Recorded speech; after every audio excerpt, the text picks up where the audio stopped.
When we get into authentication, using the right method at the right time is really important because there's information that you're learning about that user. Hi everyone, here is your fraud and financial crime update with me, Mike Nathan. There's kind of two schools when you actually think about authentication. So you can either have a very strong front door, and you do all your authentication up front, but then if you want to have a good experience, you've got to let that user pretty much do what they want after that.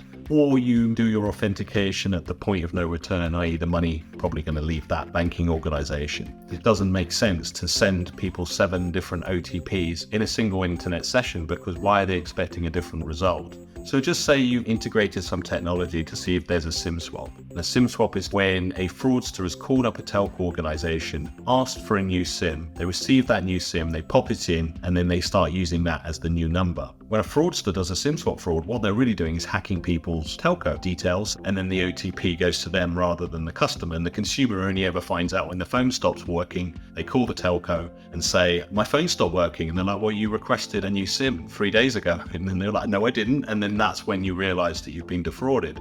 Now, if you had data intelligence that this consumer was at risk of having a SIM swap, you wouldn't want to send them an SMS OTP. That wouldn't make any sense because you're literally sending it to the fraudster. So you'd want to use an alternative method for authentication. Potentially send them an email. Maybe you might call them up. There's lots of other different things. Calling them up is probably not a good one, actually.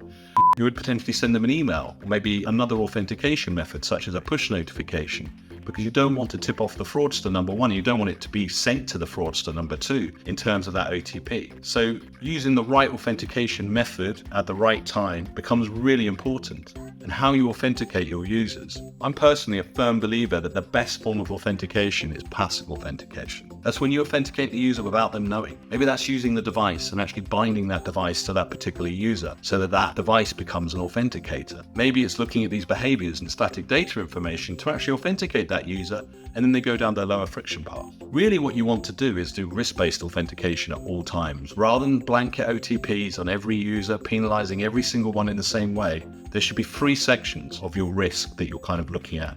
Those that you want to send them down the happy path, minimal authentication, let them do what they want to do. Ones that are in the grey area they're not quite sure about, that you send for some additional authentication, and those that you want to decline. And organizations who have poor customer satisfaction ratings are just using blanket authentication for everyone. Yeah, you've got a strong front door, but nobody likes going into your house, is probably the analogy. What would be better would be to say, actually, we're going to have this lower friction environment for the 95% of users, and we're only going to create friction for the risky ones that we think are actually the victims of fraud. This is your fraud and financial crime update with Mike Nathan.